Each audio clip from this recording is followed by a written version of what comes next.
Olá, aprovado e aprovada. Professor Manuel Moraes aqui com vocês. Vamos resolver a prova do TCU, aplicada agora dia 1º de março. É um parâmetro relevante para todos vocês, técnicos e analistas, que vão fazer a prova da Câmara dos Deputados agora no próximo domingo. Vocês vão notar que foi uma prova que cobrou bastante jurisprudência, bastante não, mas cobrou com um número razoável aí de questões sobre jurisprudência. E vocês, para técnico, que vão fazer para o cargo de técnico, vocês devem estar preparados para serem cobradas também questões relativas à jurisprudência do STF, tá? Não do STJ, mas do STF. Como eu falei, essa distinção entre o técnico e o analista, ela fica mais agora mitigada devido ao fato de o cargo de técnico ser um cargo de nível superior. E o segundo ponto que também reforça isso é o fato de ser um cargo com salário alto, né? Esses concursos de alta performance, de alta concorrência, que muito buscados e com interesse geral. Então, nós devemos estar preparados também para fazer uma prova que cobre jurisprudência. Então, depois que eu resolver as 12 questões que foram cobradas agora na prova do TCU, auditor do TCU, eu vou trazer 7 apostas de jurisprudência, além daquelas jurisprudências que já foram trabalhadas na própria prova. Vamos ver o que o TCU, o que o Sebrasp aprontou aí com os candidatos a auditor do TCU. Deixa eu tirar um pouquinho aqui a minha imagem para a gente ler tudo. Olha só, a primeira questão diz o seguinte: cobrou poder constituinte. Opa, deixa eu pegar aqui. Foi cobrado poder constituinte. O poder constituinte decorrente, acho que foram duas ou três questões que caíram sobre poder constituinte. O poder constituinte decorrente, então você já sabe que estamos falando aqui não do poder constituinte originário. É o poder constituinte derivado, constituído, remanescente ou de segundo grau, é o poder constituinte derivado, é o nome mais clássico, né? Um dos tipos é o poder constituinte derivado. Daqui a pouco a gente vai fazer essa revisão. Ele compreende, além do poder de reforma, não. O de reforma ele não está dentro do decorrente, é uma segunda categoria da Constituição Federal, o poder constituinte derivado, que consiste, aqui a relação é de espécie e gênero, né? Na verdade, aqui ele trocou os dois institutos, né? Isso aqui viria para cá e vice-versa. Então, a leitura correta essa questão já está errada. A leitura correta seria assim: o poder constituinte derivado, o poder constituinte derivado, anote aí no seu material, compreende, além do poder de reforma da Constituição, o poder constituinte decorrente. Ó,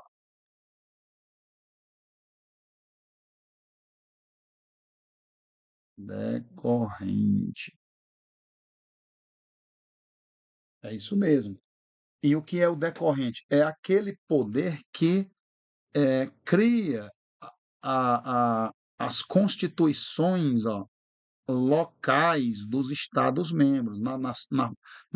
Nas exatas palavras do Sebrasp, poder constituinte, vamos colocar aqui decorrente, né, que consiste no poder atribuído pelo constituinte originário, né, essa atribuição é dele, ele que cria, estabelece qual é o tipo de ordenamento jurídico que vai viger,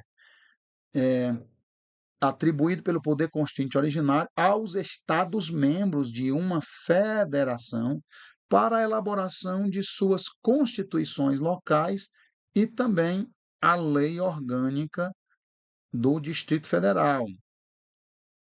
pacífico na doutrina que a lei orgânica dos municípios ela não é obra do poder constituinte derivado decorrente, tá?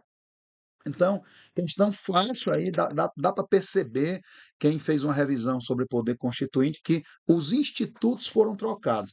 Mas aqui nós não vamos só resolver questões, vamos aproveitar para aprender e num nível bom para visando aí a nossa prova de domingo.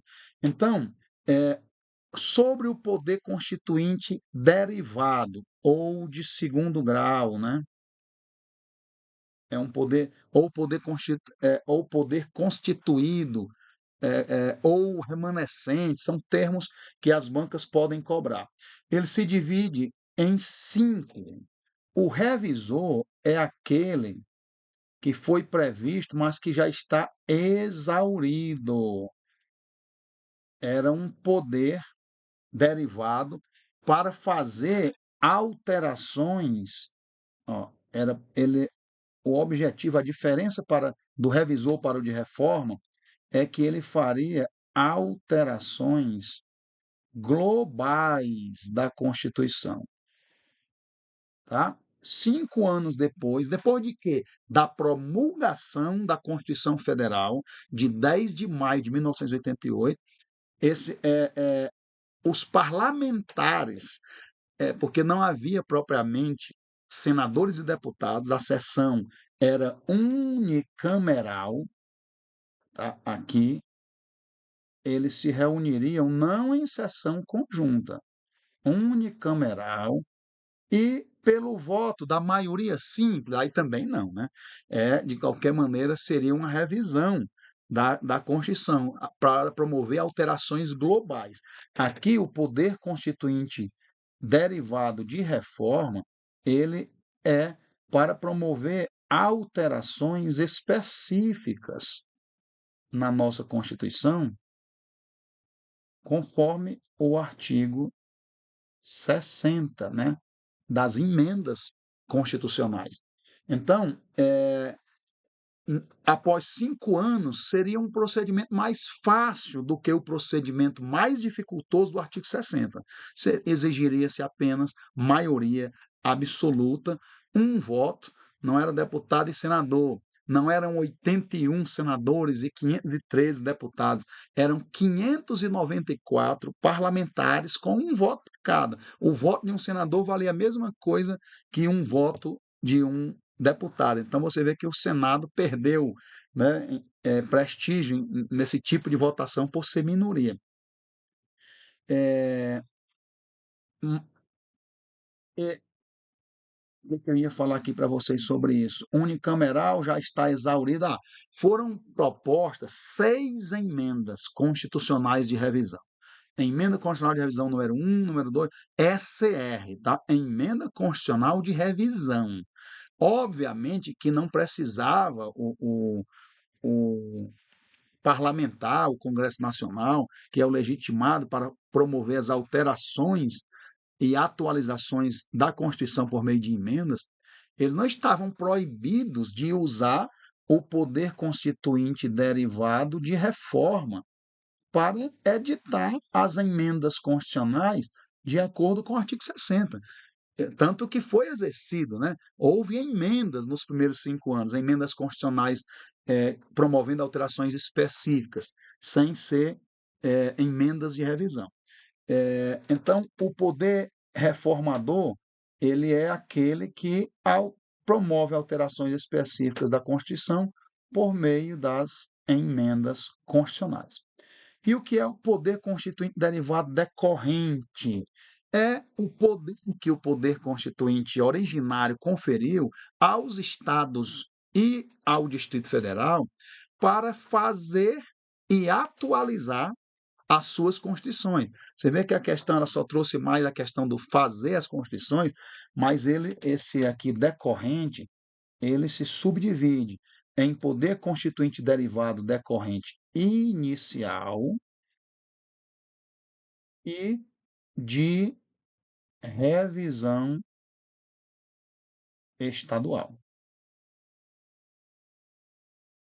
porque os estados, por meio das assembleias legislativas, também estão reunidos o tempo todo analisando propostas de emenda às suas constituições estaduais e o Distrito Federal, a sua lei orgânica do Distrito Federal, tá?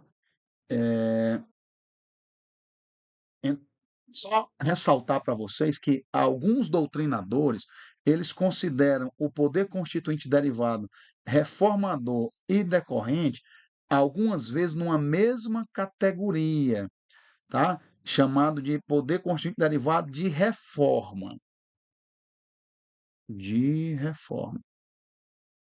Mas, de qualquer forma, não infirma nós colocarmos aqui essas duas espécies lado a lado com as outras formas, as outras três, de classificação do poder constituinte de segundo grau, o poder constituinte derivado.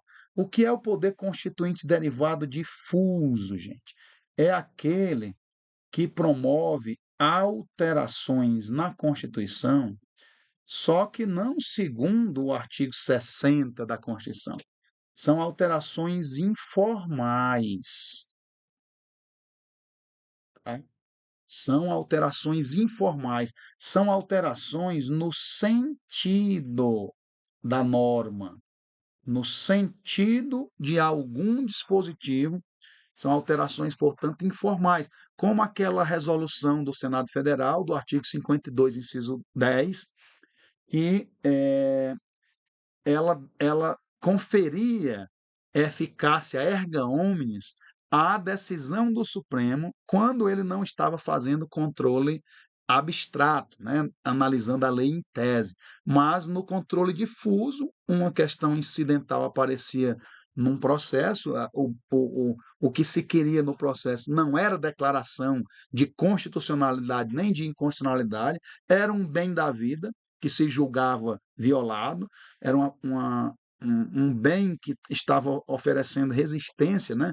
E aí essa pretensão resistida é levada aos tribunais pelo princípio da inafastabilidade da jurisdição. A lei não excluirá da apreciação do judiciário lesão ou ameaça de lesão a nenhum direito. E aí, só que a questão constitucional é levantada como um incidente processual. É o controle difuso. Não é feito só pelo Supremo Tribunal Federal, é feito por qualquer juiz, mesmo singular, né, juiz singular, ou tribunal do país, no curso de qualquer processo. Só que, via recurso, chega ao Supremo Tribunal Federal. E aí, quando o Supremo Tribunal Federal declarava a inconstitucionalidade de uma lei no controle difuso, só valia para as partes que estavam litigando. Era necessário que o Senado Federal emitisse uma resolução dando efeitos erga omnes. O Supremo Tribunal Federal, promovendo uma verdadeira mutação constitucional, porque alterou a interpretação, alterou o sentido da norma do 5210, né, da Constituição. Ele disse que não, que as decisões do Supremo, elas já vinculam todos os órgãos da administração pública direta, indireta, autárquica e fundacional, e que já possui efeitos erga omnes, as mesmas características de uma pronúncia do Supremo Tribunal Federal no controle abstrato de leis, tá? E isso não aboliu, né, não pode, porque uma das características do poder difuso é que ele não pode deturpar o sentido da norma. Tá? É uma mudança da interpretação, mas uma interpretação legítima. Ele não pode alterar, deturpando o sentido da norma. Tá? E aí, para o Supremo, a resolução ainda permanece, porque se não permanecesse, ele deturparia o sentido da norma, mas a sua função é de apenas dar publicidade à decisão do Supremo Tribunal Federal. Gente, o que é o poder constituinte derivado transnacional? É a última espécie do poder constituinte de segundo grau.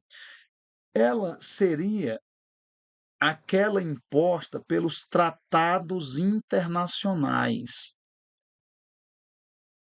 Isso aqui é um debate mais aprofundado que eu não vou entrar em minúcias aqui, apenas dizer a vocês que toda essa construção teórica sobre o poder constituinte, ela começa lá com o say yes, né, lá no contexto da Revolução Francesa, e depois é mais bem desenvolvida no século XIX, no século XX, e tem como base o Estado-nação. São os estados nacionais. O ordenamento jurídico vige ali e o titular desse poder que se manifesta lá, o poder constituinte originário, para criar uma nova ordem institucional, é o povo. A titularidade é do povo, de um território. Só que com o avanço e a globalização da sociedade, surge um verdadeiro poder constituinte que ultrapassa fronteiras. Com a criação dos blocos da União Europeia, do Mercosul, as relações cada vez mais bilaterais, os tratados e convenções internacionais de que os países, os Estados-nações são signatários, vão vinculando, produzindo essas obrigações. É um poder constituinte derivado transnacional, tá? Ele ultrapassa fronteiras, ele materializa-se por meio dos tratados e de um ordenamento jurídico internacional acima do Estado-nação. Obviamente, há questões não respondidas. No Estado-nação, o titular é o povo. Esse poder constituinte derivado transnacional levanta questões difíceis, por exemplo, sobre a legitimidade. Quem é o titular da legitimidade desse poder? Qual é a nacionalidade? É o povo de onde? Né? Então, essas questões ainda estão em amadurecimento, tá, gente? Com pelo menos três correntes que não vai ser cobrada na sua prova. Mas saiba pelo menos a classificação do poder constituinte derivado transnacional. Então, a nossa primeira questão, eu acabei ficando ali em cima do número da questão, né? A questão número um, vou ficar aqui no cantinho mesmo.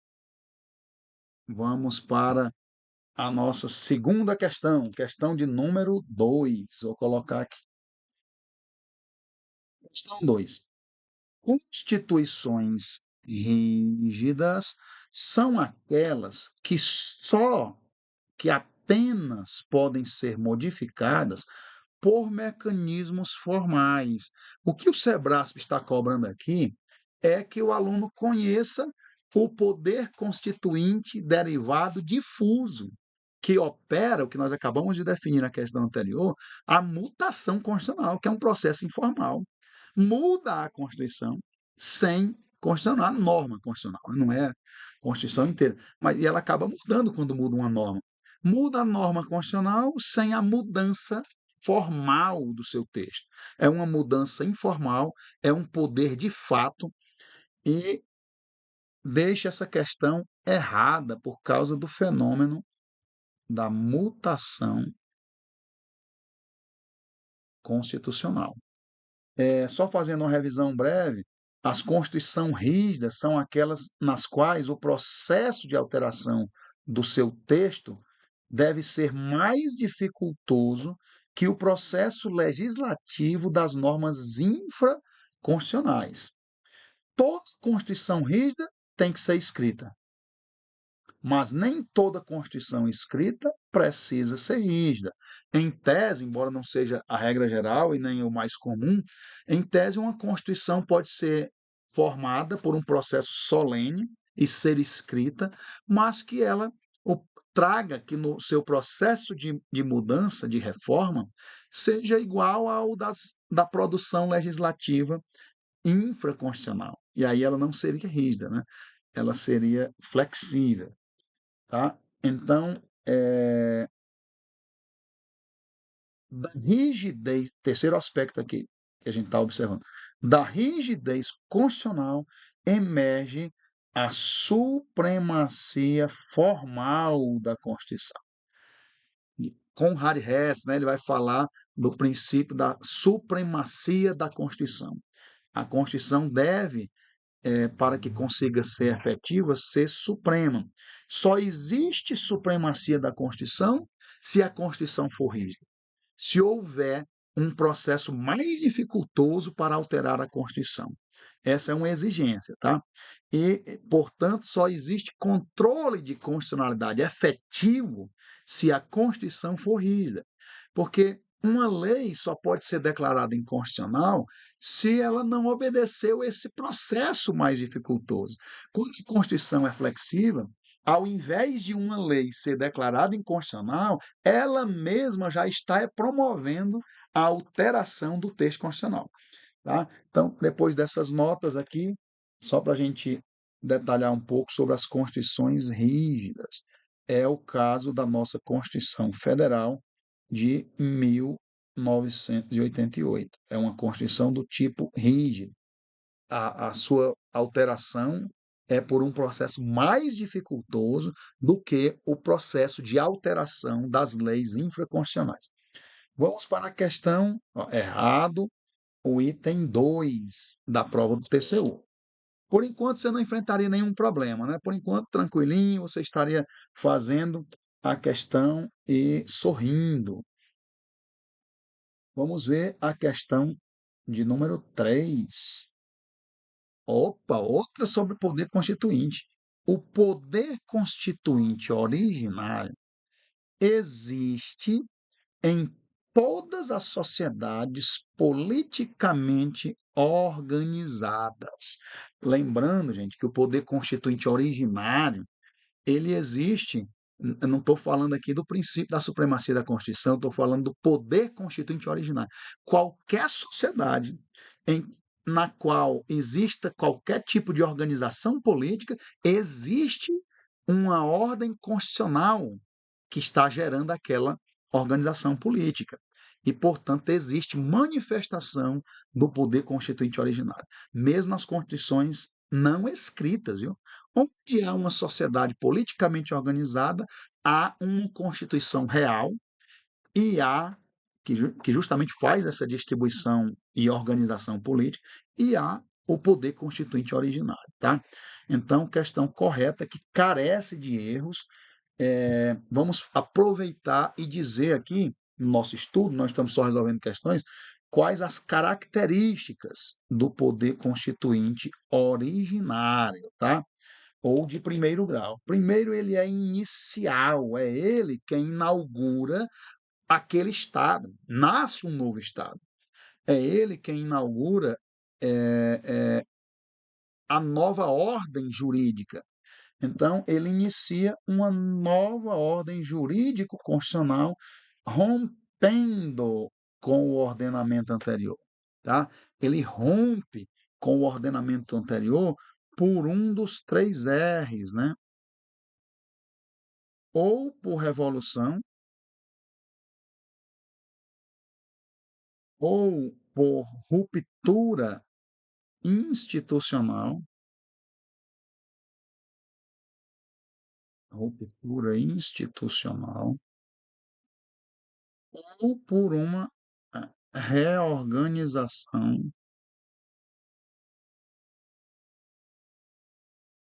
Aqui a palavra.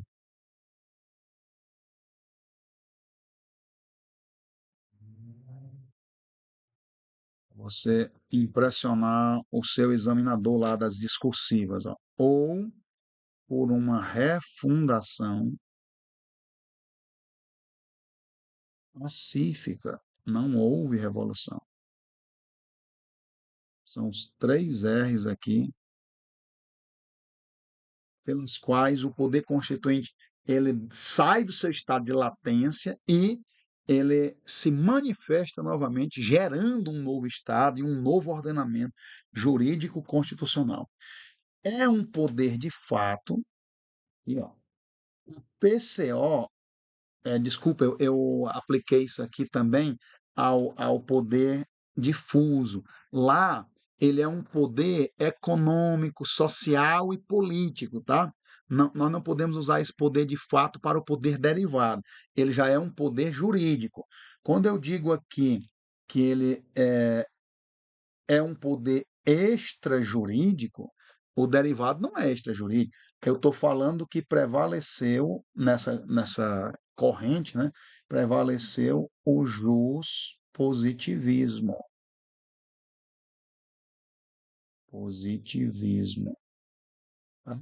É um poder pré-jurídico, então ele não é jurídico, é um poder extrajurídico, pré-jurídico, político, que não decorre do direito, ele não deve obediência a nenhuma norma jurídica, mas sim de fatores sociais, econômicos, etc.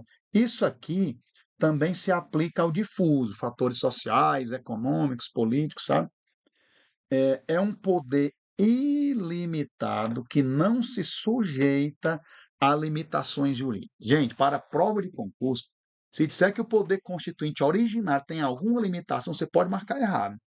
Mas analise o item, porque a doutrina aponta que ele deve alguns limites, ele deve um, ele encontra limitação num mínimo ético-jurídico. Ele tem alguma limitação em um mínimo ético-jurídico e sobre a dignidade da pessoa humana. Ou pode falar de forma mais genérica sobre direitos humanos, sabe? É outra limitação nos direitos humanos. Mas isso você vai ter que ponderar. No geral, principalmente para provas objetivas de primeira fase, todas as questões que a gente vê falando que ele encontra um limite, que ele é limitado por qualquer coisa, as questões estão erradas. É também um poder, o originário, de primeiro grau, incondicionado. Ele não está condicionado a nenhum procedimento para gerar a nova Constituição, nenhum procedimento prévio, tá? Ele pode ser manifestado de forma incondicional, porque ele é incondicionado. Ele também é autônomo. Ele possui autonomia para estruturar a Constituição como for preciso. E ele também é permanente. Isso aqui é um ponto mais cobrado em prova. Ele não se exaure quando é produzida a nova Constituição. Ele apenas fica em estado de latência, entra em cena o poder constituinte de segundo grau, mas ele permanece ali. Ele é permanente, tá? É uma das suas características. Ele fica em estado de latência. Ele é permanente e latente. Ele não acaba com a elaboração da nova Constituição. Fica em stand-by e pode ser exercido a qualquer momento quando o titular do poder, que é o povo, chamar, tá? Despertar da sua latência, né? O poder originário, o poder constituinte originário. Então, questãozinha certa, a terceira questão do TCU, questão que não levantaria maiores problemas, né? O poder constituinte originário existe em todas as sociedades politicamente organizadas, não somente aquelas que possuem uma Constituição escrita. Vamos prosseguir na nossa resolução da prova do TCU, aplicação aí no dia 1º de março de 2026. Saindo do forno agora. Outra questão 4, eita, gente, de 12. 4 sobre poder constituinte, hein? Você que sabe, está bem preparado. Menina, tô trabalhando, tô dando aula, menina. Vai deitar. Cachorrinho aqui. Uma samoyeda, gaiatinha toda. Cachorrinho no diminutivo, mas ela é grandona. O poder constituinte originário, vamos lá, caracteriza-se pela instauração de uma nova ordem, até agora, sem problema, jurídica estatal, em uma ruptura da ordem anterior. Item correto é exatamente isso que a gente trabalhou nesse slide aqui, que eu apontei as características do poder constituinte originário. Nos nossos esquemas, a gente coloca PCO, né? Não é Partido da Causa Operária, é o poder constituinte originário, que despenca, você viu, nas provas. Quem disse, isso aqui eu vou deixar para depois, esse tema aqui é muito teórico, papocou com rabo e linha, viu? Perdeu aí 30% de 33,333 em dízima periódica. De 12 caíram 4 sobre o poder constituinte. Então, é um tema bem interessante, não é complexo, dá para você ficar bem preparado para o seu concurso, tá? Só lembrando, gente, que essa ruptura com a ordem anterior, com a Constituição anterior, tá? Ele não rompe com a legislação infraconstitucional da noite para o dia. Algumas normas que forem materialmente incompatíveis com o novo ordenamento jurídico, elas não são recepcionadas pela nova Constituição. Agora, aquelas normas que forem materialmente compatíveis, elas são recepcionadas. Você já pensou, do dia para a noite, uma nação, um povo amanhecer sem nenhuma lei, né? Haveria um hiato legislativo que geraria um caos jurídico. Isso não existe. As leis, elas têm, as leis anteriores a uma nova Constituição, elas vão gozar de uma presunção de recepcionalidade, né? De que elas foram recepcionadas, de presunção de compatibilidade com a nova ordem constitucional. Quem vai fazer esse juízo de, se não for recepcionada, é o quê? Qual é o verbo? Revogada. Esse juízo de recepção ou revogação é feito pelo Superior Tribunal Federal, aqui no nosso ordenamento jurídico atual. Tá?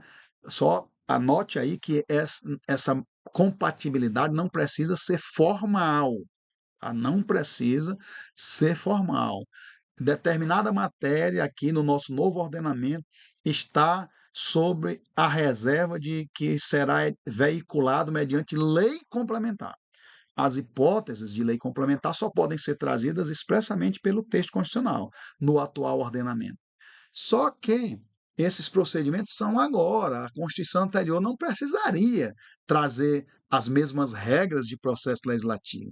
Você analisa se aquela legislação é compatível materialmente. Então, nós temos casos de leis ordinárias no ordenamento pretérito que foram incorporadas ao novo, recepcionadas ao novo ordenamento, com status de lei complementar. Aí nós temos um detalhe interessante, né? Nós temos uma lei que ela é formalmente ordinária, mas ela está com status de lei complementar, o seu conteúdo é de lei complementar, ela é materialmente uma lei complementar, ela não é revogada por outra lei ordinária. Não se aplica para ela aquele princípio lex posteriori, revogat priori. Uma lei posterior revoga a lei anterior de mesma hierarquia e de mesmo status e hierarquia, né? Ela só vai poder ser alterada ou revogada parcialmente ou totalmente. É, essa revogação, se for total, é ab-rogação. Se for uma revogação parcial de uma lei, nós chamamos de derrogação, por uma lei complementar, porque ela é incorporada como se lei complementar fosse. Ela ainda tem o nomezinho lei ordinária, ela foi aprovada com as regras do ordenamento anterior. Nós temos, gente, até é, espécies legislativas que não existem mais no nosso ordenamento, mas que foram recepcionadas por serem formalmente, não, materialmente compatíveis com a nossa Constituição de 1988. Decreto-lei. Não existe mais essa figura do decreto-lei, mas eles foram incorporados ao nosso ordenamento porque eles eram materialmente, alguns, né? Alguns não, materialmente compatíveis com o novo ordenamento. Então, só lembrando, essa ruptura é com a ordem constitucional anterior e não legal, tá? Vamos para frente, opa, vamos fazer a quinta questão, foi uma questão teórica que exige uma maturidade linguística e jurídica do candidato. O que que ela diz? Ó, quinta questão. Ela traz três institutos: permanência, mudança e estabilidade.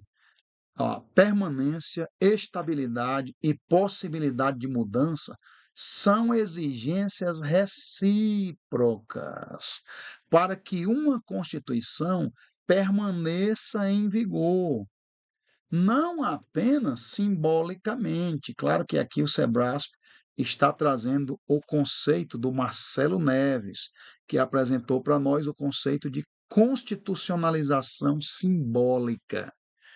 O que que é uma constituição simbólica? As suas normas não têm eficácia, né?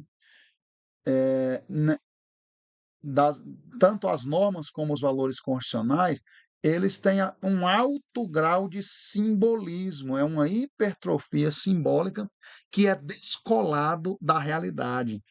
É o que o Karl Loewenstein chamou de constituições semânticas e também as nominais. Elas não correspondem à realidade social. Elas se tornaram só letra, já não representando a realidade social. Para ela ser efetiva, pelo Karl Loewenstein, ela tinha que ser uma constituição normativa, quando correspondesse à realidade social. E também nós temos a tese do Conrad Hess, da força normativa da Constituição. Ela só tem força normativa quando ela é estável, mas com possibilidade de mudança, porque aí ela consegue se adequar ao progredir, à marcha da sociedade, ainda representando as necessidades e respondendo aos anseios e necessidades da sociedade. A permanência ela é importante, né? Ela é um instituto importante para que e também a estabilidade. Esses dois são importantes, a permanência e a estabilidade, para evitar eventuais abusos de alguma maioria, né? Uma maioria ocasional ou uma corrente ideológica do momento fortuita, mas ela também tem que estar aberta à mudança para que ela possa ser alterada para atender às novas demandas de uma sociedade em evolução, sem necessitar de ruptura constitucional, sem precisar que o poder constituinte originário acorde para gerar uma nova ordem constitucional, rompendo com aquela nova ordem. Por isso que são exigências recíprocas, porque quando pode mudar, ela pode permanecer, tá? E a estabilidade oferece uma legitimidade institucional,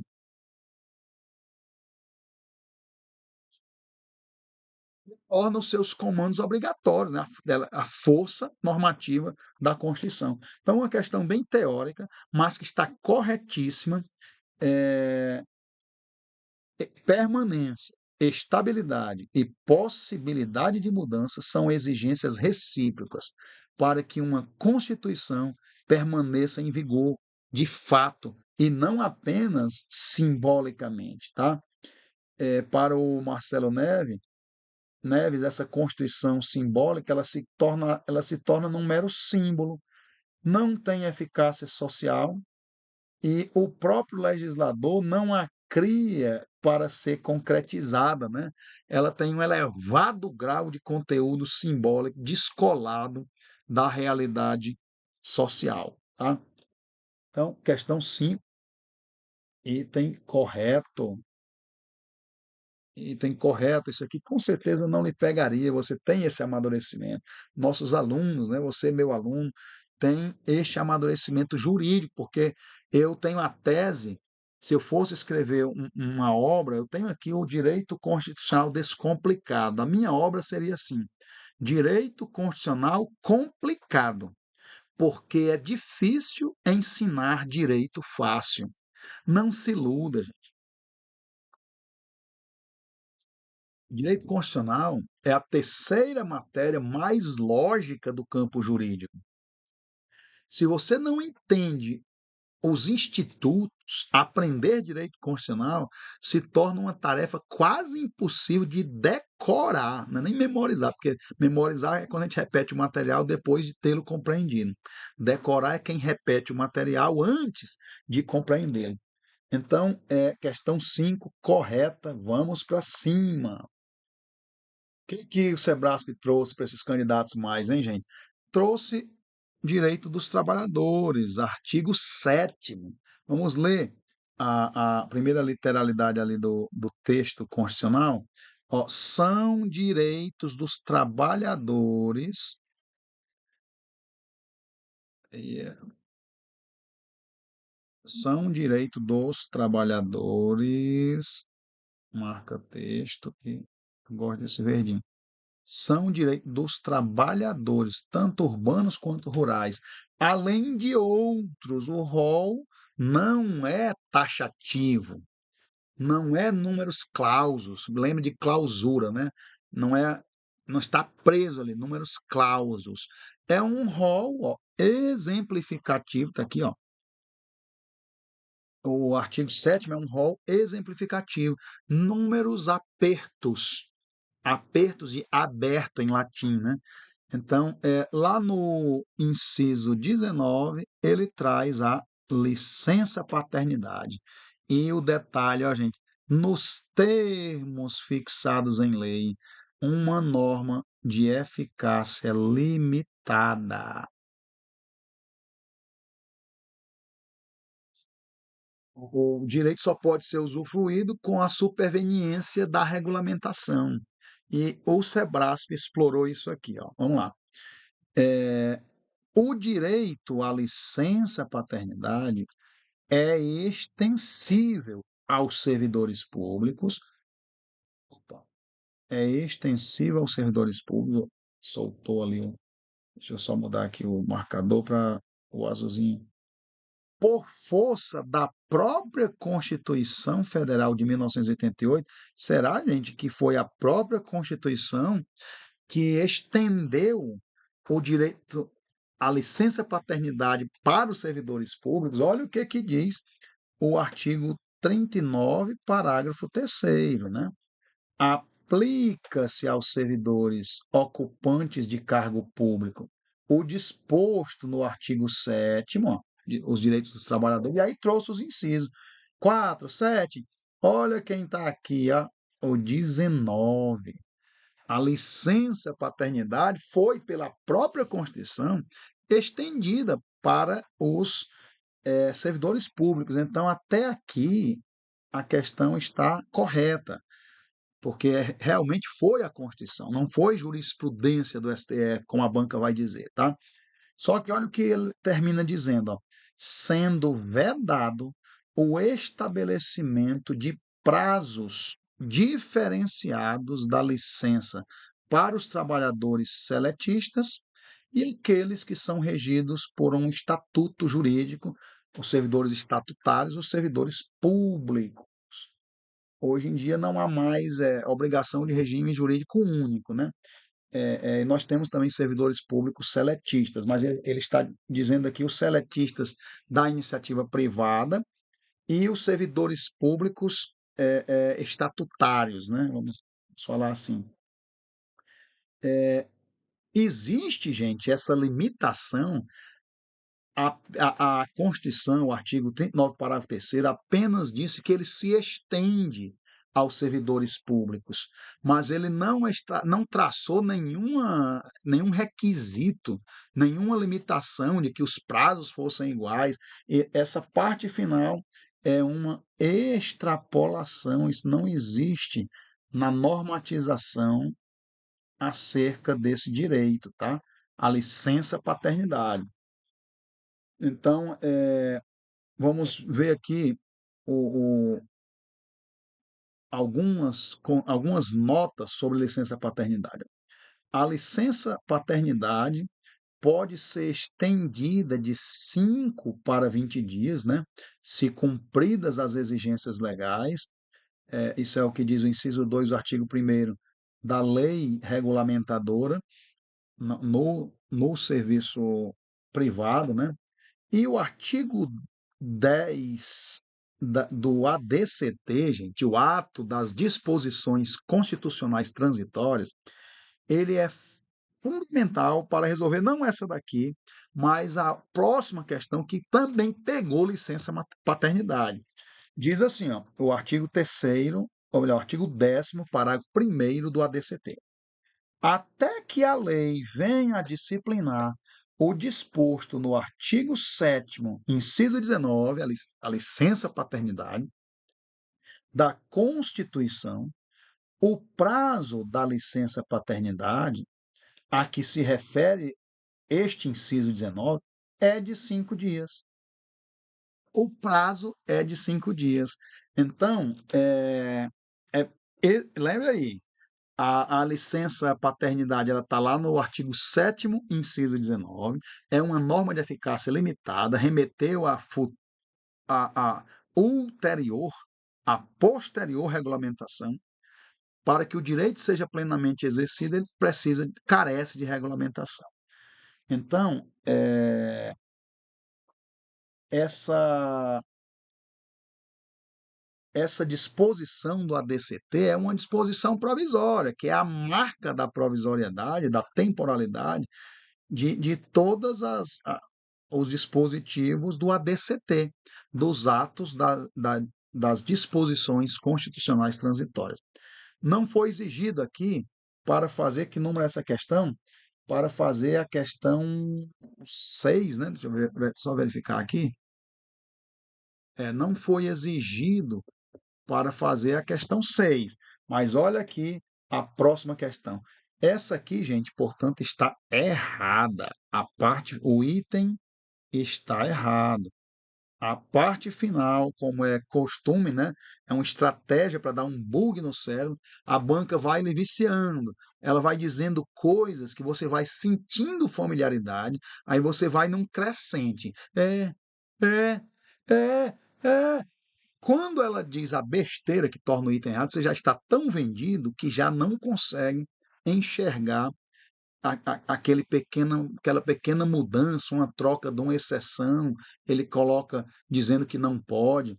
E no caso aqui ele trouxe uma extrapolação, foi o distrator dessa questão, tá? Item errado, o item 6. Até agora nada lhe pegaria, né? Vamos falar um pouquinho, gente, de jurisprudência, até porque eu vou precisar para a próxima questão. Nós tivemos um julgado no STF no bojo de uma ação direta de inconstitucionalidade por omissão, a ADO número 20.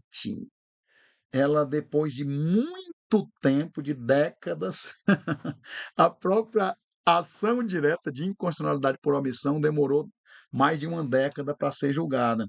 Ela foi julgada no final de 2023 e diz o seguinte: ó, o Supremo declarou a omissão inconstitucional do Congresso Nacional em regulamentar o inciso 19 do artigo 7º, que materializa um direito do trabalhador à licença paternidade. Ele diz assim, ó, existe, vou pegar aqui o marca-texto, existe omissão inconstitucional relativamente à edição da lei regulamentadora da licença paternidade. Está lá no nosso artigo 7º, inciso 19, da nossa Constituição. E ele estabeleceu um prazo. Gente, aqui foi uma ADO proposta pela Confederação Nacional dos Trabalhadores na Saúde, CNTS, tá?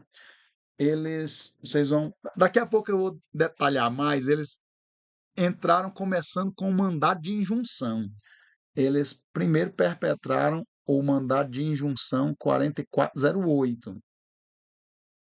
Mas daqui a pouco nós vamos discutir melhor isso, porque vai ser foco da questão número 7 do TCU. E aí, vamos ler estudar, né? Estamos estudando juntos, nós não estamos resolvendo questões, vamos estudar juntos. Jurisprudência cai, viu, gente? Sebrasp cobra, é uma das bancas que mais cobra jurisprudência. FGV também tem cobrado demais.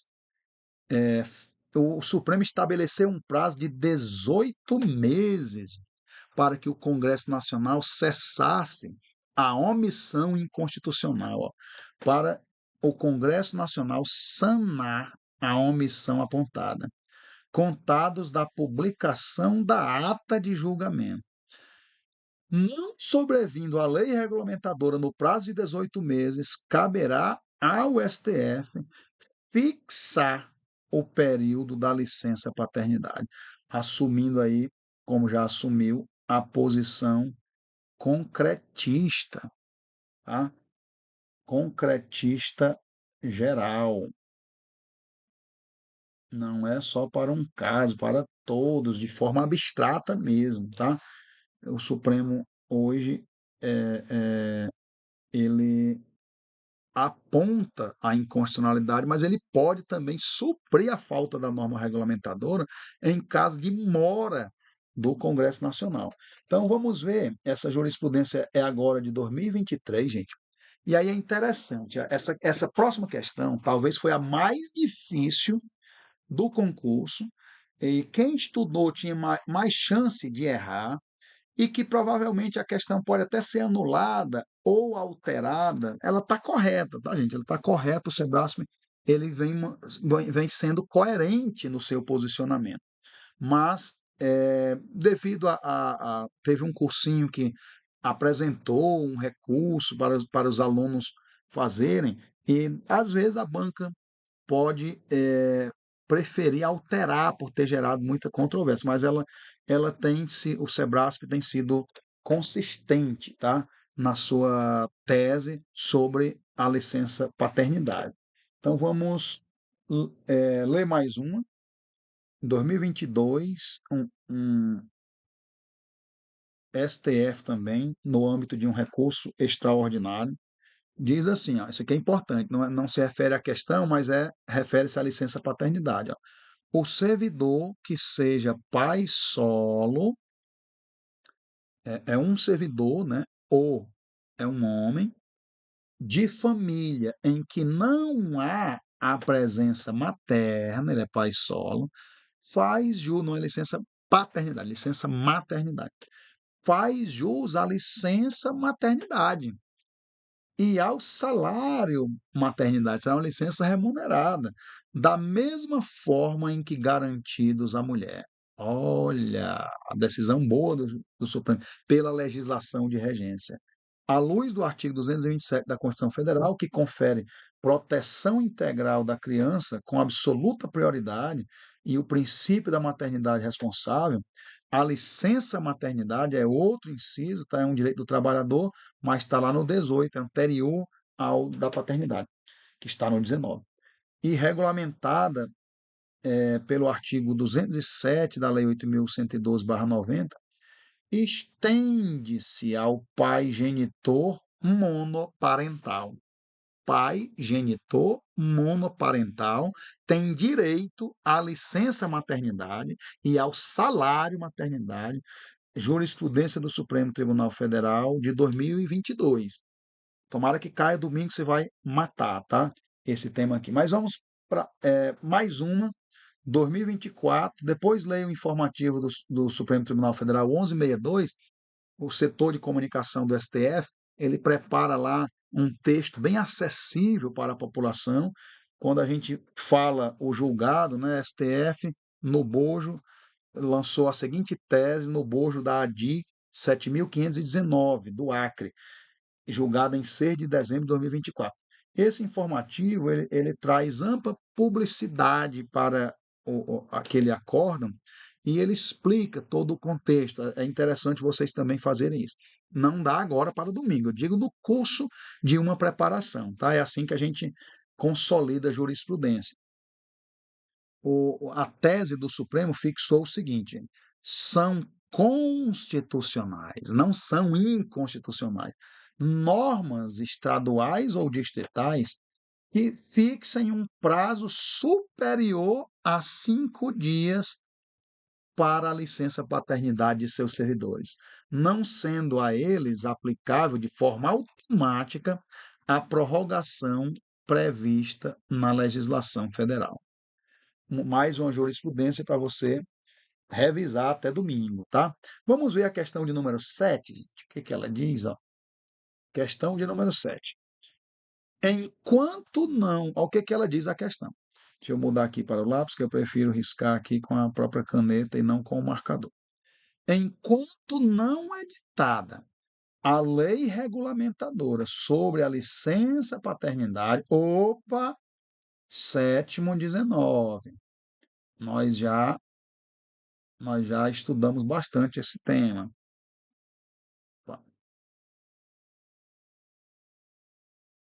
Vou dar aqui para a cor azul. O trabalhador, é o SEBRA-ASP, viu, gente? Isso que não é jurisprudência do STF, não. Vai lendo e buscando o erro. O trabalhador que desejar usufruir individualmente desse direito poderá impetrar mandado de injunção perante o juízo competente. Olha que interessante, né, gente? Essa questão aqui, ela foi a mais difícil, tá? Cabe mandado de injunção para que um trabalhador usufrua do seu direito à licença paternidade, ainda não regulamentada pelo Congresso Nacional. Veja só, o inciso lá, não estamos mais nos direitos dos trabalhadores, direitos e garantias fundamentais, lá do artigo 5º, inciso 71, trata do mandado de injunção. Diz assim: conceder-se-á mandado de injunção sempre que o quê? Ó? Sempre que a falta da norma regulamentadora torne inviável o exercício dos direitos e liberdades constitucionais e das prerrogativas inerentes à nacionalidade, à soberania e à cidadania. E aí, gente, por 30 anos, por mais de 30 anos, a posição do Supremo e das bancas, do Sebrasp, o Sebrasp vem sendo coerente nesse posicionamento dele. Por 30 anos, a existência do artigo 10, parágrafo 1º do ADCT, que dizia que o prazo para a licença paternidade era de 5 dias, não, não fazia com que o usufruto desse direito fosse inviável. E não é aceito o mandado de injunção na mora, para, fazer valer um direito individual de licença paternidade. Por causa desse adjetivo aqui, ó, é necessário que torne inviável. Agora vamos explicar o que que aconteceu, né? E por que que algumas pessoas até acham que a questão precisa ser anulada. Essa CNTS, a Confederação Nacional dos Trabalhadores na Saúde, eles entraram com um mandado de injunção. Foi o mandado de injunção número 4408, com pedido de liminar. O Toffoli caiu nas mãos dele, já negou direto a liminar do mandado de injunção, tá? E esse mandado de injunção ficou no forno, não anda, não anda. É o único relevante nesse tema, tá? E a própria confederação, a CNTS, ingressou no Supremo, aí sim, com uma ação direta de inconstitucionalidade por omissão, a famosa ADI número 20. E aí o Marco Aurélio, ele relator dessa ADO, ele estava mantendo a posição de mais de 30 anos, de mais de 3 décadas do Supremo Tribunal Federal, dizendo que, primeiro, que já é sediço no ordenamento jurídico, que deve haver uma relação lógica, uma relação de dependência lógica entre a omissão legislativa o usufruto, a inviabilidade de usufruir aquele direito, para que seja cabível o mandado de injunção. E ele exige aqui que torne o direito inviável. E aí o Marco Aurélio foi pela improcedência da ação direta de inconstitucionalidade por omissão, o relator, tá? Já é aposentado, agora depois o Supremo trabalhando, o Fachin abriu a divergência e levantando essa tese. Ele declarou que há omissão inconstitucional impeditiva de usufruir plenamente a licença paternidade, porque o ADCT ele é marcado pela provisoriedade, não pode se arrastar no tempo e os trabalhadores têm direito a ver a licença paternidade de forma totalmente regulada. Ele declarou a omissão. E os outros ministros acrescentaram mais detalhes e acompanharam o relator e eles deram 18 meses, né, para o Congresso regulamentar. Esse prazo de 18 meses, ele expirou em julho de 2025. Agora vejam, não era mandado de injunção, porque o mandado de injunção, ele precisa de duas coisas, da inviabilidade e da omissão. Já a ADO só precisa da omissão, mas são duas peças totalmente diferentes. A ADO é uma ação do controle abstrato, não tem uma relação jurídica base. Estão analisando a lei em tese, tá?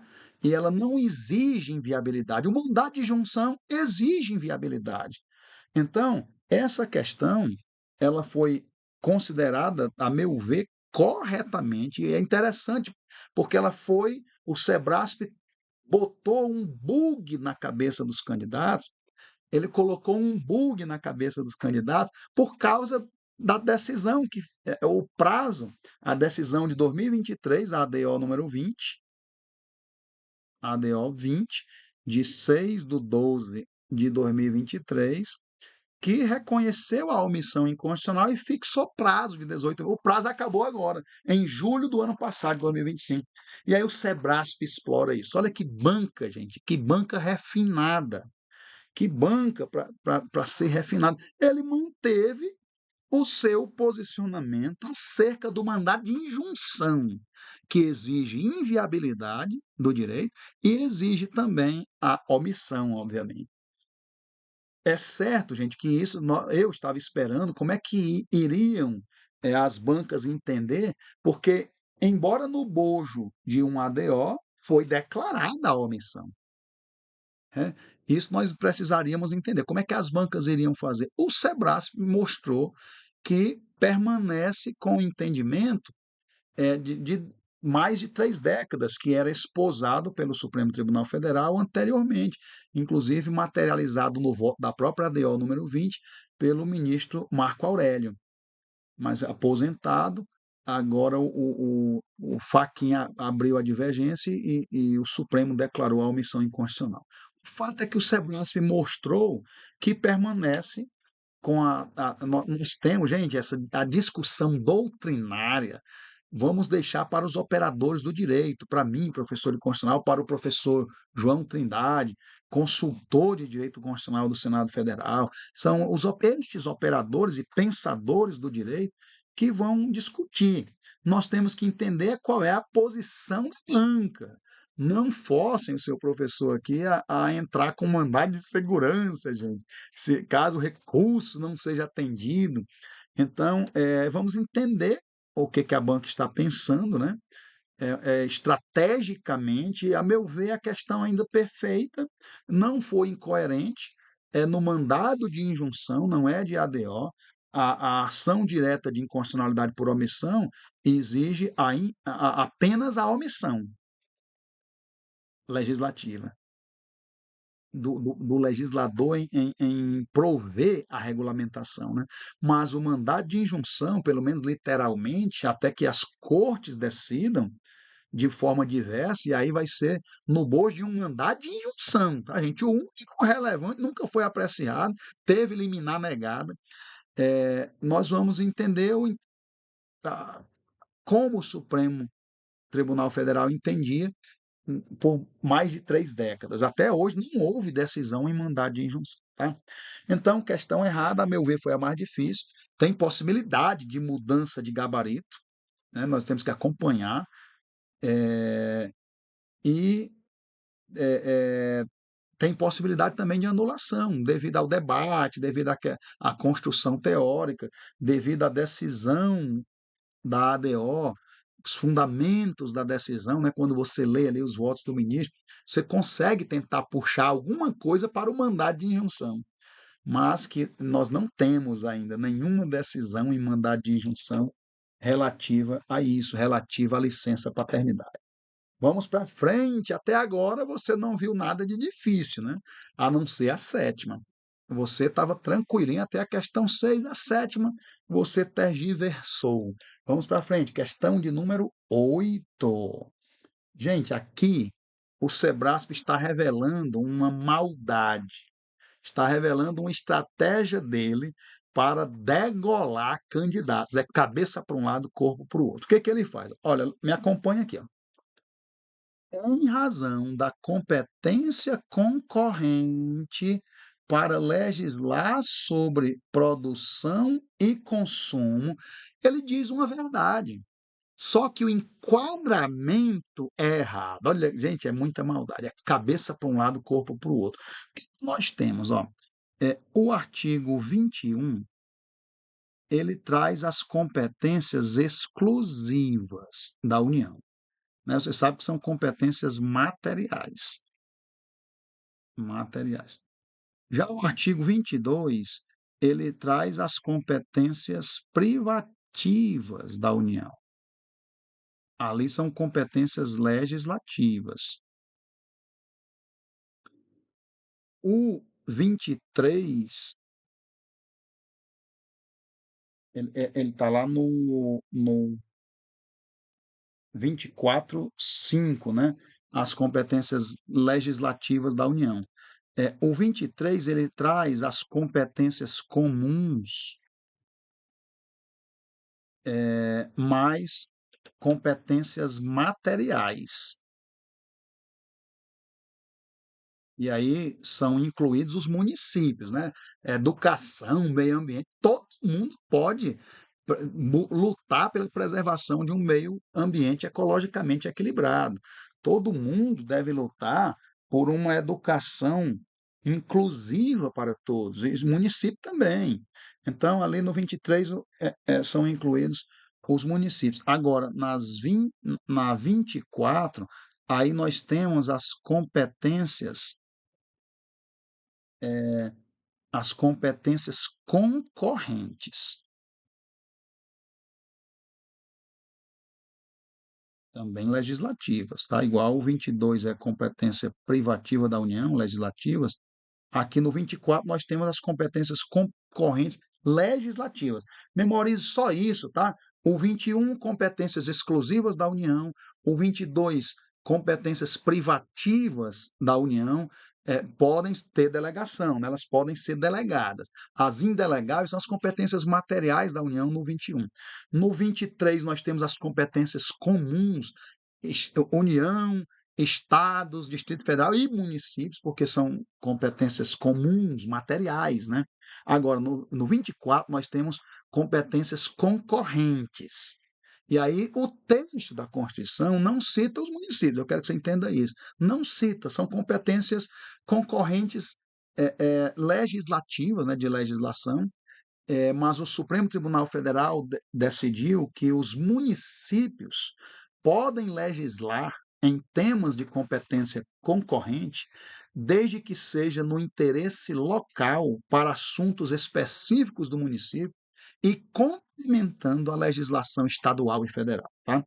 Isso é decisão, construção jurisprudencial. Mas aqui, gente, olha como a questão é maldosa. Vamos voltar para a questão. Ele diz, ó, em razão da competência concorrente para legislar sobre produção e consumo, aos Estados-membros é facultado impor realmente, gente, produção e consumo, aqui, ó, eu trouxe aqui, ó, isso é jurisprudência na veia, né? Lá no 24, quinto, você tem produção e consumo, competência legislativa concorrente. Mas olha só, é facultado impor aos Estados-membros, inclui isso aqui o Distrito Federal sempre, É facultado aos estados impor, por lei, às empresas seguradoras de automóveis a obrigação de comunicar ao Detran todos os sinistros de veículos registrados com perda total naquele respectivo território. Olha a maldade, gente. Ele traz um tópico e traz uma competência legislativa concorrente, só que não há adequação na classificação. Porque a jurisprudência do Supremo Tribunal Federal, recente, vou mostrar aqui o ano, ela disse que esse tema aqui é de trânsito e se insere lá no 22, ó, nas competências privativas da União, legislativas privativas, né, da União. Então, ele traz uma definição correta, mas uma aplicação inadequada, porque só jurisprudência, tá, gente? Jurisprudência decidiu que esse tema aqui, ó, vamos ler juntos? Segundo o STF, o controle da baixa de registro, né, desmanche e venda de automóveis considerados como perda total pelas seguradoras refere-se ao trânsito e não ao trânsito e à sua segurança, e não produção e consumo, tá? Como ele tentou enquadrar. O enquadramento é que é errado. Sebrasp faz um enquadramento errado. Você vai ver que ele fez isso de novo, viu? Ele vai fazer isso na prova para analista, domingo agora. E nós temos dúvidas se ele fará isso para a prova de técnico. Pô, nós vamos ver, agora vamos começar a aprender. Só que eu não posso arriscar meus alunos que vão fazer para a técnica. Volta daqui a 10 anos. Não, já temos que estar preparado, é uma jurisprudência, gente, vamos estudar, vamos aprender. Na medida em que impede que veículos comercializados como sucata sejam reformados e reintroduzidos no mercado daqueles em circulação. É trânsito o tema aqui. Essa baixa de veículos em perda total, a matéria de trânsito está até regulada pela União, na sua competência privativa mesmo, foi regulada pela União.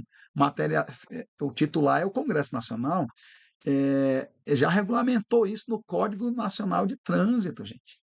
Então, é questão muito boa, eu chamei de jurisprudência na veia. Questão 8 errado, item errado. Questão difícil, mas que exigia conhecimento da jurisprudência. Ele faz um enquadramento errado, tá, gente? Vamos ver a questão 9 para vocês entenderem que ele faz novamente isso. Ó. Questão de número 9. Vamos ler. Com Ó, pelo fato de, né, por competir privativamente à União, causal, né, aqui o sentido de causa, ó, competir privativamente à União, ele vai trazer algo do 22. Legislar sobre direito penal, olha aí, é verdade. Ele traz uma verdade, só que ele faz um enquadramento errôneo. Questões difíceis de jurisprudência. Fez isso duas vezes. Então você já sabe estratégia. Sun Tzu, a arte da guerra. Se eu for para uma guerra desconhecendo o inimigo, mesmo que eu me conheça, eu vou vencer somente 50% das guerras.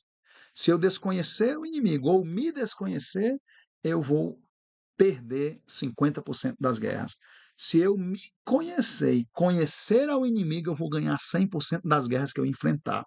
Então, ele diz que é competência privada, diz corretamente, né? Essa parte aqui está correta, legislar sobre direito penal. Só que, só fechar aqui esse somzinho.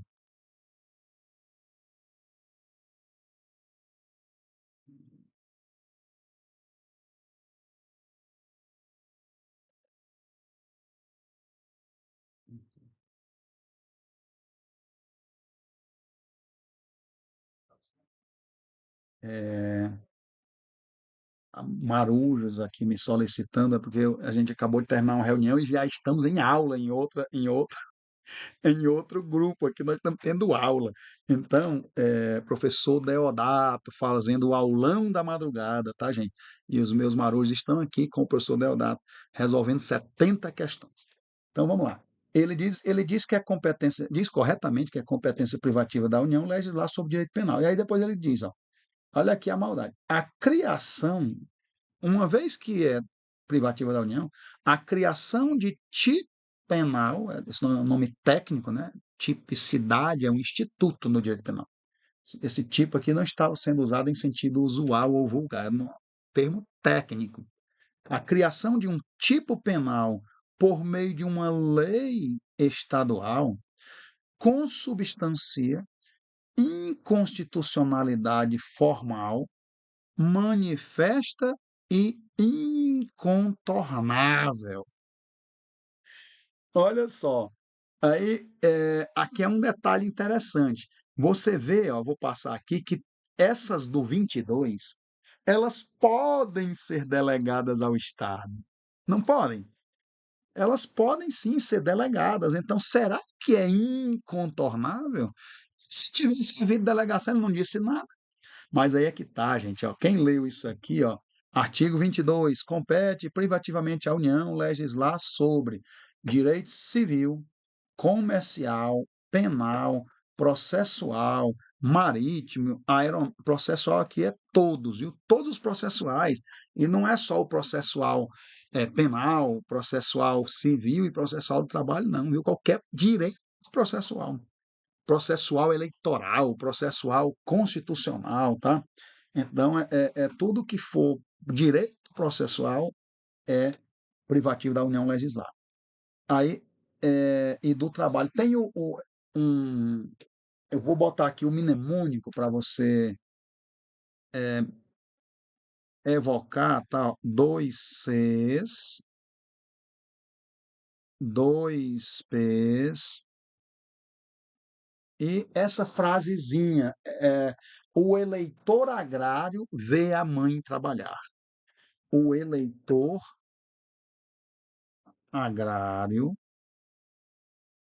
o eleitor agrário, ele vê a mãe trabalhar.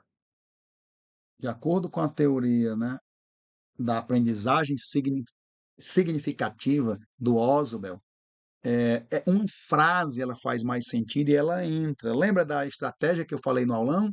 Aprender, compactar e evocar. O compactar pode ser um mnemônico. Dois Cs, dois Ps. O eleitor agrário vê a mãe trabalhar. Dois Cs, civil e comercial. Dois Ps, penal e processual. Ele vê a mãe marítimo, aeronáutico e espacial. Estou evocando, né? Estou tentando evocar. Primeiro memoriza a frase. Dois Cs, dois Ps, o eleitor agrário vê a mãe trabalhar. Pai, já pensou? Dois Ps, dois Cs, dois Ps, o eleitor agrário vendo a mãe trabalhar, vê a mãe trabalhar. Marítimo, aeronáutica espacial e direito do trabalho, o trabalhar.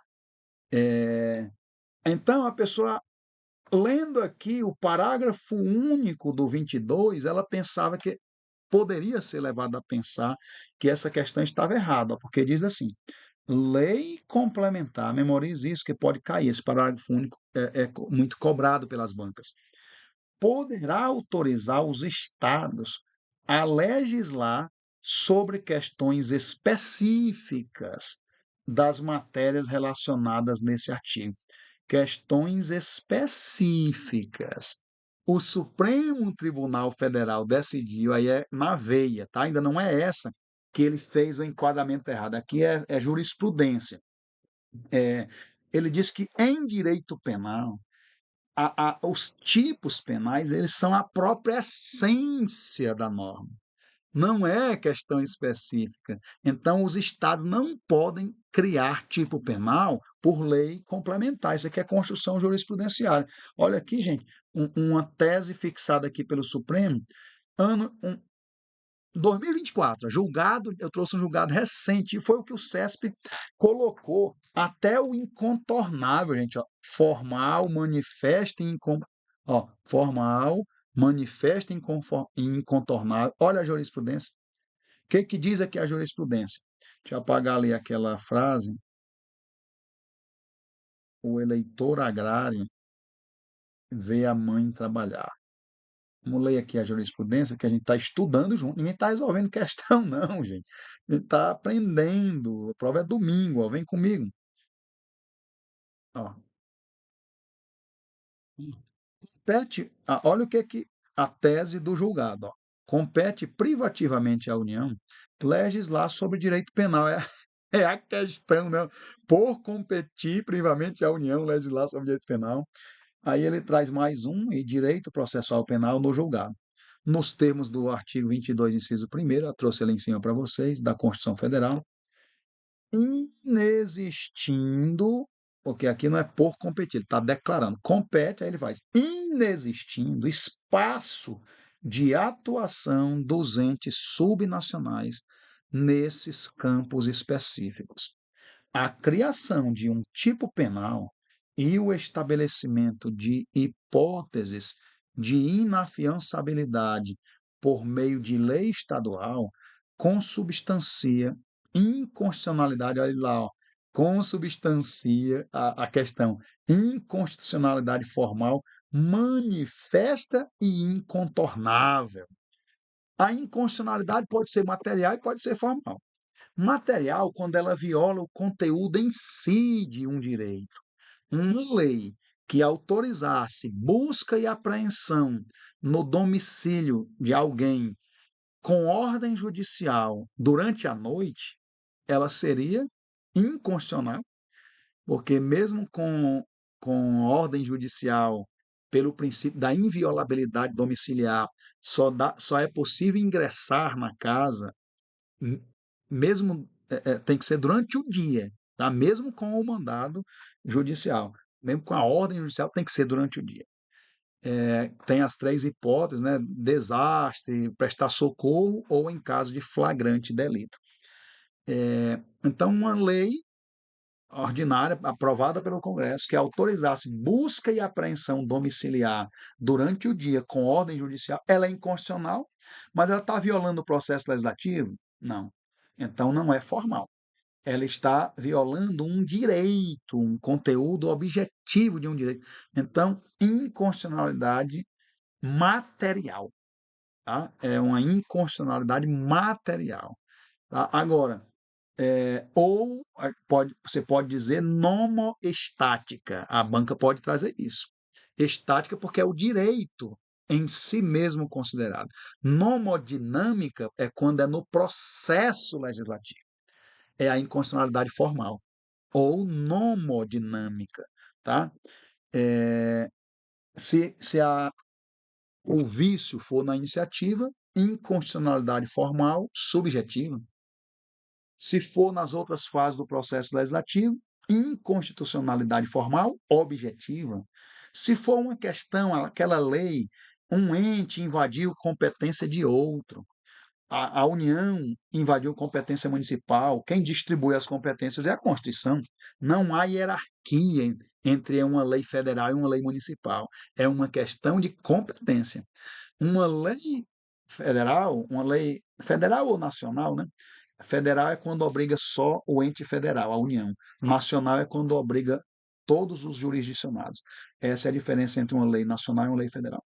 Então, uma lei nacional editada pela União que invadisse as competências municipais, ela que seria inconstitucional, prevaleceria a lei municipal. Qual o tipo de inconstitucionalidade? Inconstitucionalidade formal, não é material, é formal, é no processo legislativo, mas orgânica, por causa da organização das competências, tá? E o outro tipo é um nome grande, mas é esse mesmo nome, inconstitucionalidade formal por violação a pressupostos objetivos do ato, como, por exemplo, uma medida provisória que não tivesse é, é, os pressupostos de urgência e relevância.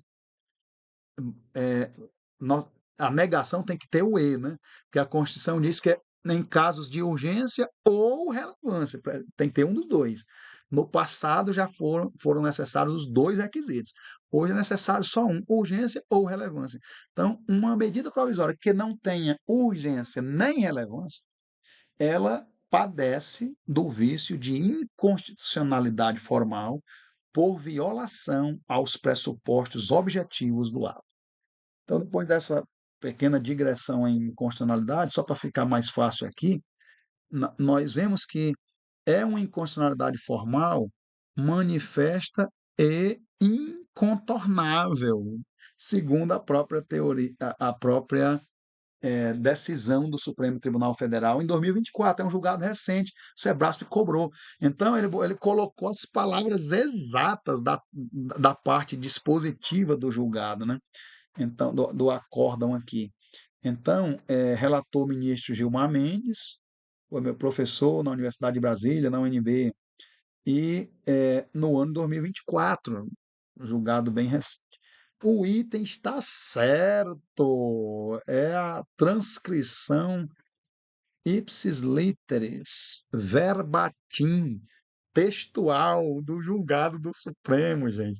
Muitos, opa, incontornável. Não é incontornável, não. Tem o parágrafo único do artigo 22. Pode haver delegação estadual. Matéria penal não dá, gente. É a própria essência. Isso não é uma questão específica de uma matéria. É a própria essência do tema, decidiu o Supremo Tribunal Federal. Questão 9, item correto, mais uma de jurisprudência, tá? Vamos para a questão de número 10. Acho que essa é aquela que ele acerta a competência, mas ele faz um enquadramento errôneo. Olha só, gente, ó. Em razão da competência concorrente para legislar sobre direito tributário, olha aí, as competências legislativas concorrentes do artigo 24. Direito tributário realmente é concorrente entre União, Estados e Distrito Federal. Não cita os municípios, o Supremo decidiu que eles também podem complementar, né? Eles podem legislar sobre temas de iniciativa concorrente, de competência concorrente, desculpa, desde que no interesse local, sobre questões específicas e complementando a legislação estadual e federal.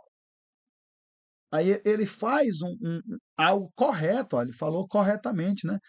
É competência concorrente, está corretinho, artigo 24 da nossa Constituição Federal, legislar sobre direito tributário. Aos Estados-membros é facultado, é permitido, né? É uma faculdade. Pode ou não, é uma faculdade, eles podem, né?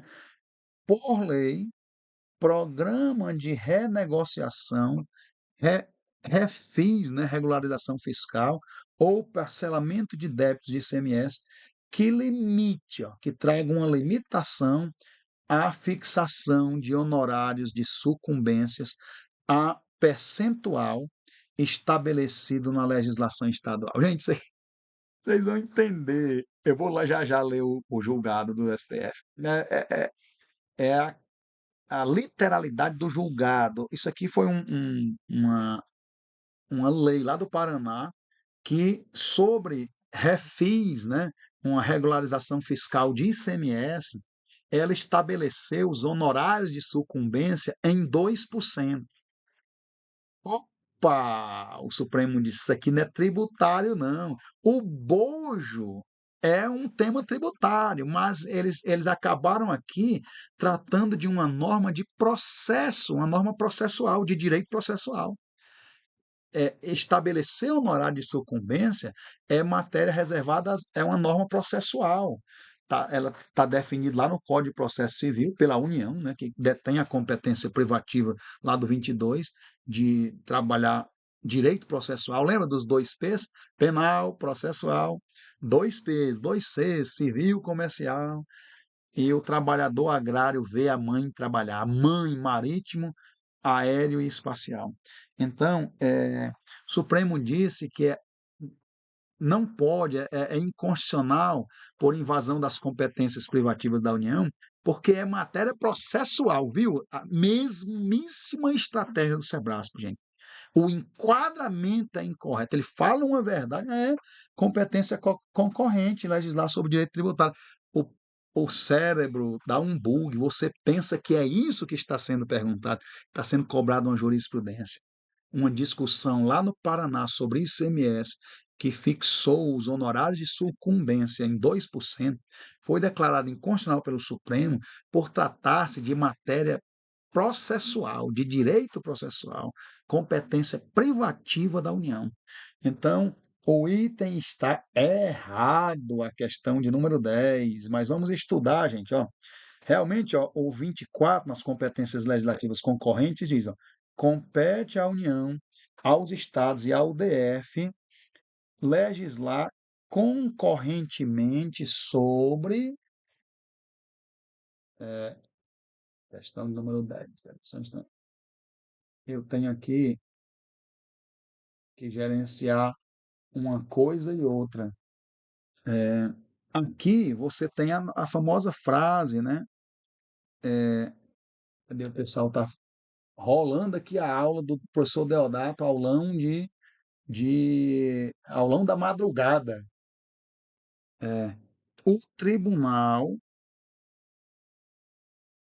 Financeiro,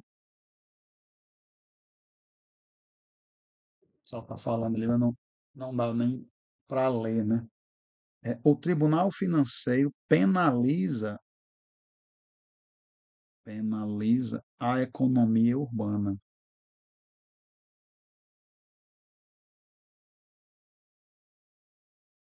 Teoria da aprendizagem significativa, do Oswald.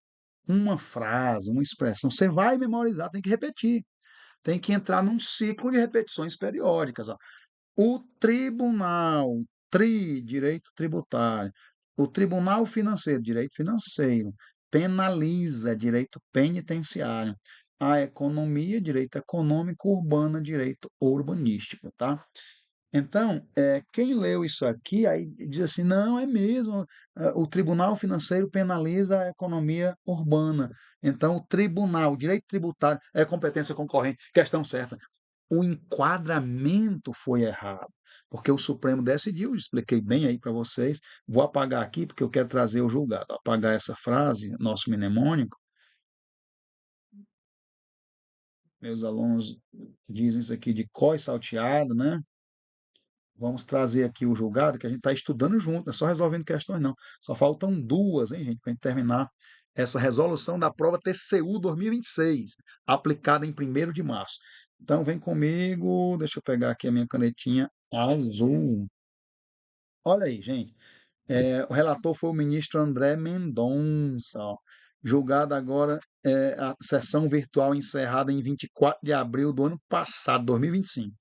Ó, o STF enquadra a fixação de honorários sucumbenciais, de sucumbência, como matéria de direito processual e, portanto, competência privativa da União, conforme esculpido no inciso 1º do artigo 22.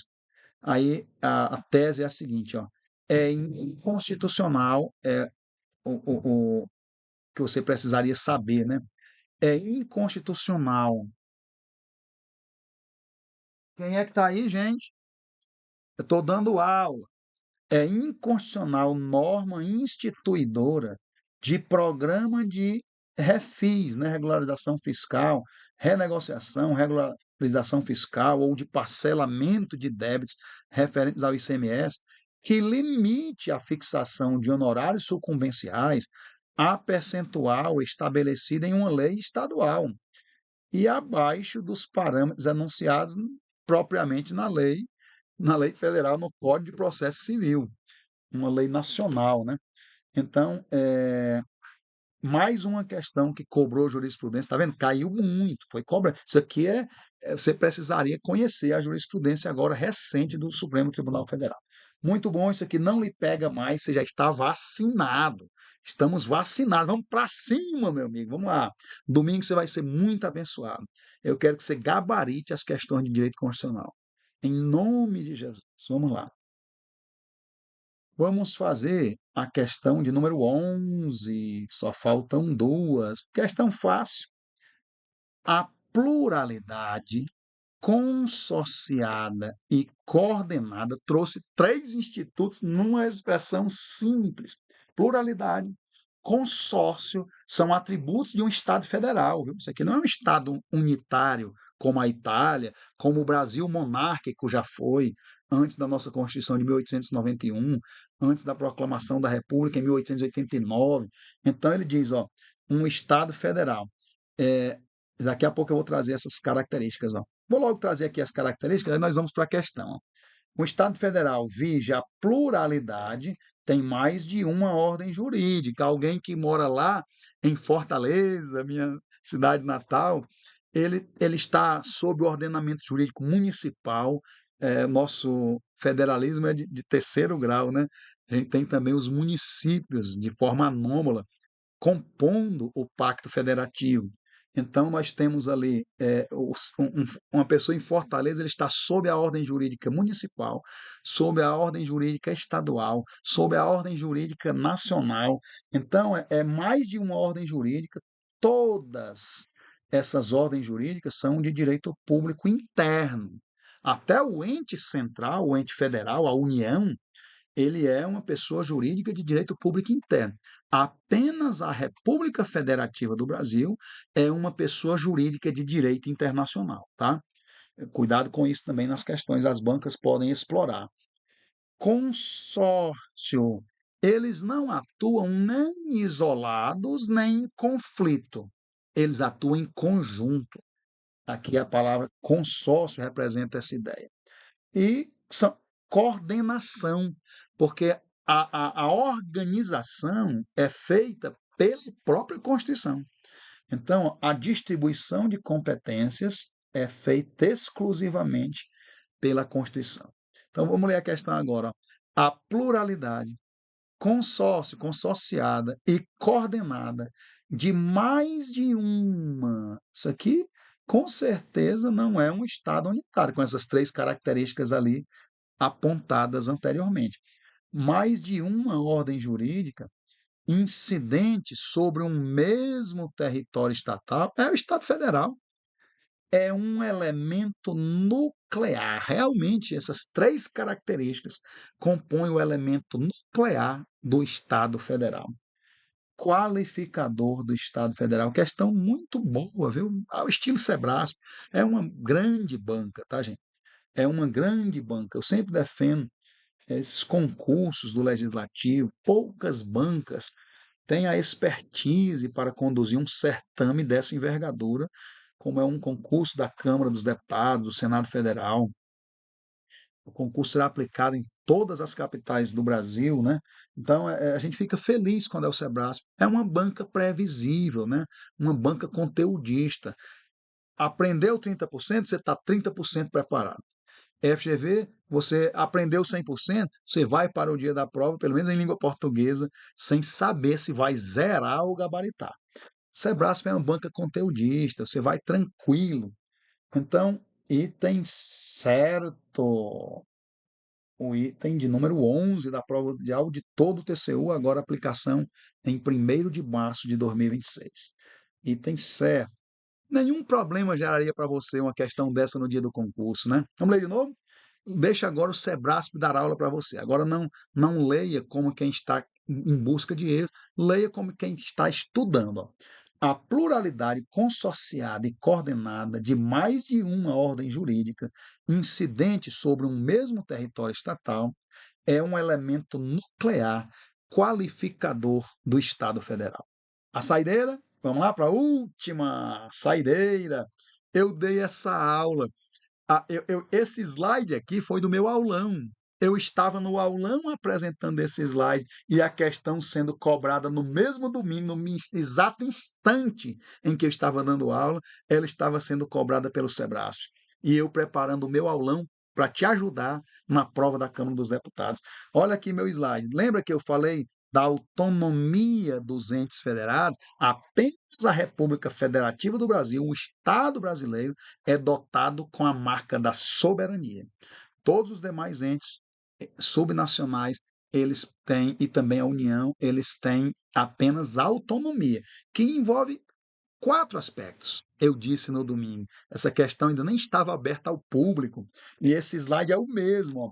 Lembra que eu falei? Auto-organização e auto-administração, você já diz junto na memorização, porque as pessoas confundem. Ué, auto-organização não é auto-administração? Não.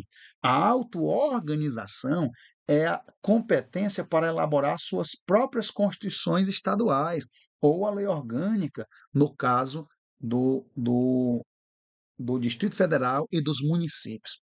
Enquanto que a autoadministração é gerir o seu aparelho estatal, né, os seus serviços e servidores, é a capacidade de autoadministração. A auto-organização é o Estado se organizando por meio das suas constituições e leis orgânicas municipais e lei orgânica distrital. Aí agora vem depois a auto-organização, a auto-administração, autogoverno e autolegislação. Autogoverno, capacidade de eleger seus próprios governantes, autogoverno, capacidade de eleger seus próprios governantes, e autolegislação, né, gente? A produção legislativa dentro da sua própria esfera de competência constitucionalmente de, distribuída, sob pena de se configurar ingerência indevida na esfera de outro poder, né? Se você adentrar ali nas competências legislativas de outro ente federado. Então, olha a questãozinha, a saideira do Sebrasp, na forma federativa, ó, forma de Estado, forma republicana de governo, regime democrático. Na forma federativa de Estado, as unidades federadas são dotadas de soberania, né? Não, autonomia. E de capacidade, esse E tem função apositiva, né? Isto é, ela não está adicionando, elas têm autonomia e, não, elas dotadas de autonomia, isto é, de capacidade de auto-organização, elaborar suas próprias constituições e lei orgânica, autolegislação, fazer a produção legislativa na esfera de suas competências, autogoverno, eleger os seus próprios governantes e auto-administração, gerir os seus serviços e servidores. Gente, questão tranquila. Tomara que caia domingo agora. Você vai estar preparado, sorrindo. Como diz o nosso Fernando Moura, sorrir é assim, ó.